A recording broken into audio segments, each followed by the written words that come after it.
on pallets out here on the floor. Now this is the one example. You get 2 bonus doors tonight, okay? And I'm going to point them out to you specifically. If you are just burning to mess with a door, make it one of the 2 I'm going to point out. This is one of them. This door will not lock. So if you want to go in there and do DVPs or something, it makes a creepy noise, but hey, ghost door.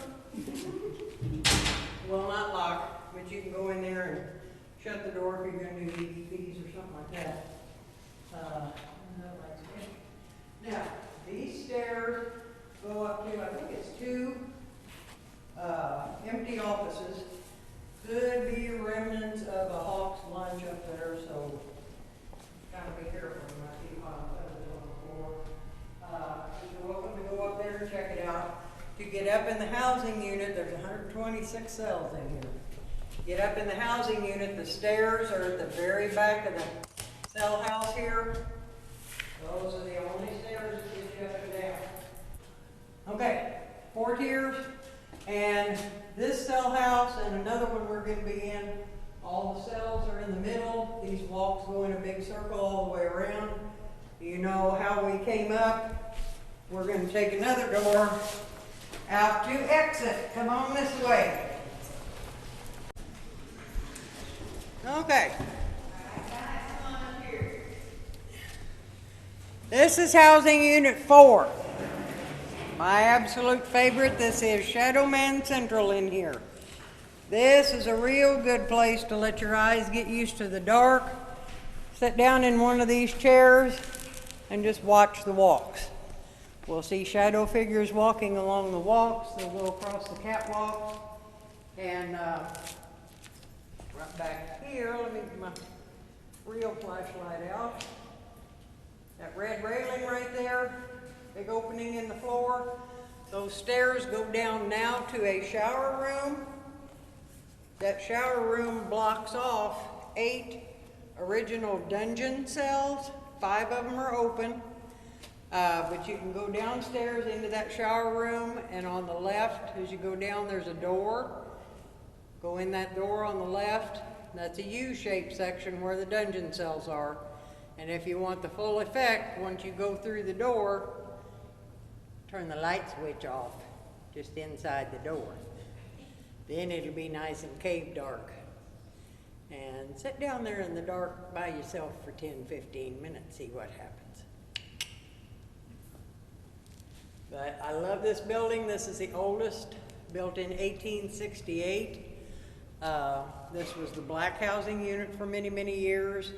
Always general population, but in the last years before the place closed, this was the honor dorm. Yeah, we see all kinds of cool stuff in here. Here's your second and final bonus door, number 2. This one will not lock. Come over here and check this out when you're in here. All the doors used to be like this. I'm glad they kept this original. But yeah, all the doors were like that up until the 20s, 30s, when they changed them out. About the same time they put in plumbing and electricity. All right, you ready to go on to the next housing unit? Oh, I'm sorry. Forgot to tell you. This is new in the last month or so, and I forget we can do it now. We had, yeah. We finally got the other tiers cleaned up after the 2019 tornado. Yes, it's been that long. The stairs to get up and down in the housing unit are only at these very 2 back corners here, or front corners. That corner, that's where the stairs are to get up and down the housing unit. There are no stairs down here, just here. You are perfectly fine to walk across the catwalks. It's a little easier in the dark if you're afraid of heights. There are 2 catwalks that are off limits, but they've got caution tape wrapped on the end of them, and they're clear at the back and up a little higher. You can see that picture there when the tornado hit us in 2019. One of these great big old roof trusses came down and jacked up a couple of the catwalks. But the rest of them are fine. If it's got caution tape on it, just stay off of it. But this is an awesome building. And we got another awesome building we go check out. This entire floor, both sides, is death row. Back in this corner of death row, this far got 2 sets of doors. They've got a concrete bunk. Those were isolation cells. You got put in there if you were on suicide watch, maybe you had a hit out on you, whatever, but that's what those cells are for, that's why they look different. Now again, in this housing unit, it's like housing unit 1. All the cells are in the middle on this floor. The walk goes in a big circle all the way around. So when you get out here, you're gonna be kind of at home plate. And, but down these stairs, save the best for last, or the worst for last. This section is called 3D. This was ADSEG, administrative segregation. These were punishment cells. Now down here, this is a whole different critter. That part of the cell unit is in a big U shape. When you get all the way around the back of the U, you're gonna have to turn around and come all the way back around because you run into a rock wall back there, okay? But that was punishment cells for guys that did bad things in a maximum security facility. And just like for the dungeon, go down there and sit in the dark. Just grab you a windowsill. There's some big deep windowsills you can sit in. And just sit in a windowsill and watch in the dark. See what happens. Feel what happens. We get shadow figures, we get light anomalies, we get about as many light anomalies as we do shadow figures, if not more, and that's commonly called orbs. They can be anywhere from like laser pointer cat toy size clear up to beach ball size. They seem to get dimmer as they get bigger. And in your photographs, they're not going to look like dust or bugs, they're going to look almost like barely glowing fish scales. They've got a little bit of iridescence to them.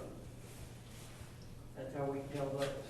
So, okay, you've got housing unit 1, this housing unit 3, and the old building, housing unit 4.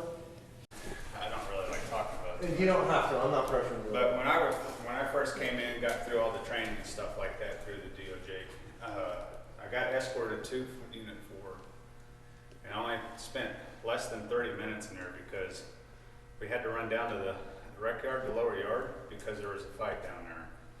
And when we got there, there was about 10 inmates fighting each other because they were gang affiliated, and they were using homemade weapons and stuff like that. I didn't have nothing on me at the time because I was being escorted. I didn't have pepper mace or anything like that, so we had to actually put hands on people to separate them. It's been over 30 years, so I mean, it's been a long time, but I'm starting to have memories start coming back through here. But that's why they call this place the Bloodiest 40 Acres, because a lot of times they would, you know, just start killing each other for no reason. Yeah. I mean, you can disrespect another guy through the chow hall because he wants your cookie. If you don't give him the cookie,